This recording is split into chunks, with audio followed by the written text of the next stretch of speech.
Assalamualaikum warahmatullahi wabarakatuh.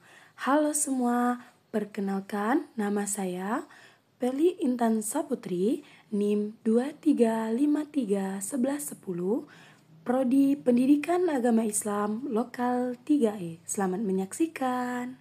Baiklah, sebelum kita memulai pembelajaran kita pada kali ini, ada baiknya kita berdoa bersama-sama terlebih dahulu. A'udzu billahi minasyaitonir rajim. Bismillahirrahmanirrahim. Rabbil zidni ilman warzuqni fahma.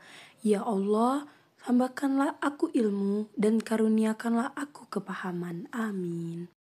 Baiklah, untuk teman-teman sekalian, pada pertemuan kali ini kita akan membahas tentang zakat. Apakah teman-teman sekalian ada yang tahu apa itu zakat? Ya, zakat menurut bahasa itu berarti penyucian atau pertambahan.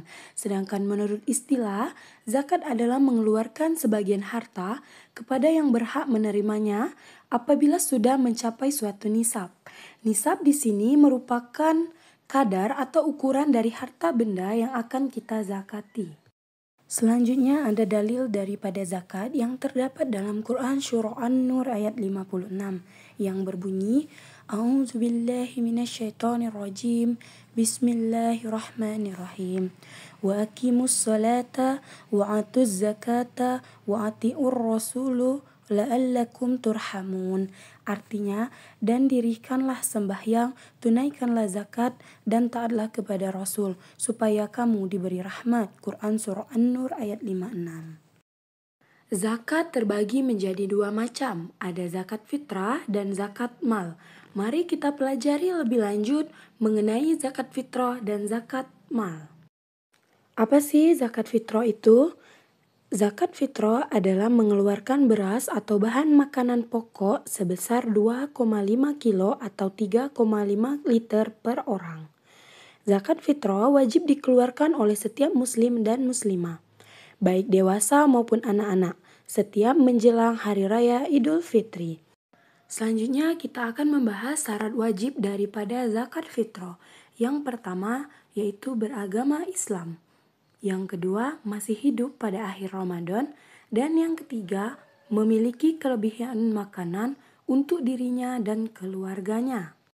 Lalu, kapan saja sih waktu-waktu untuk membayar zakat?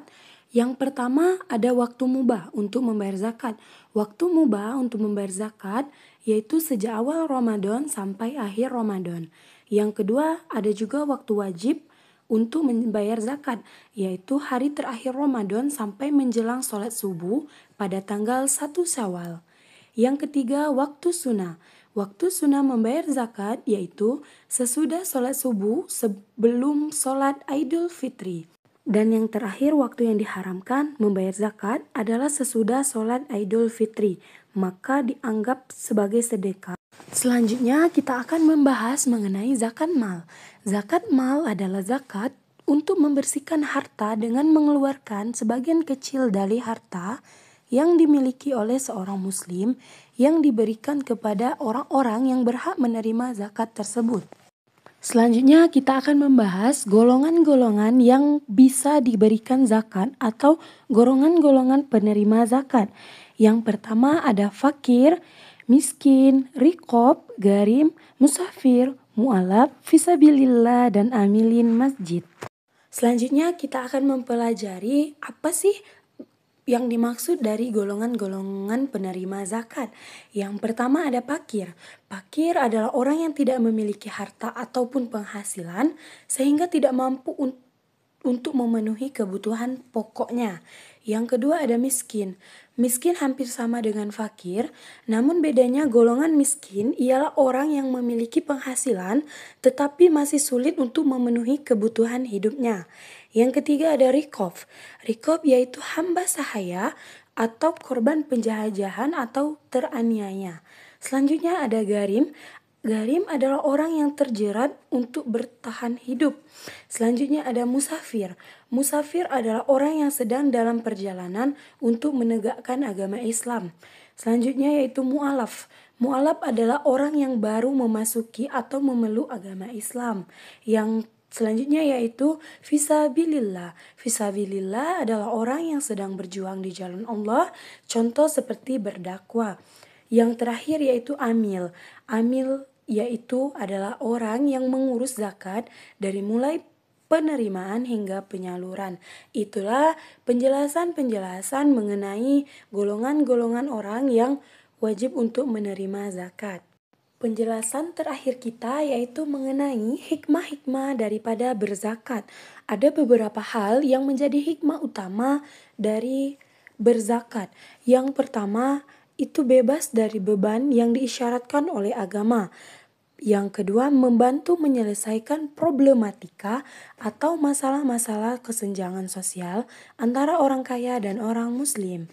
Yang ketiga ada membersihkan harta orang yang berzakat sehingga tidak bercampur dengan orang lain. Yang keempat, pastinya menambah wibawa sosial seseorang.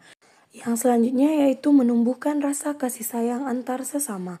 Dan yang terakhir yang paling utama akan menambahkan harta orang-orang yang berzakat. Terima kasih telah menonton. Saya akhiri wabillahi taufiq wal hidayah. Wassalamualaikum warahmatullahi wabarakatuh.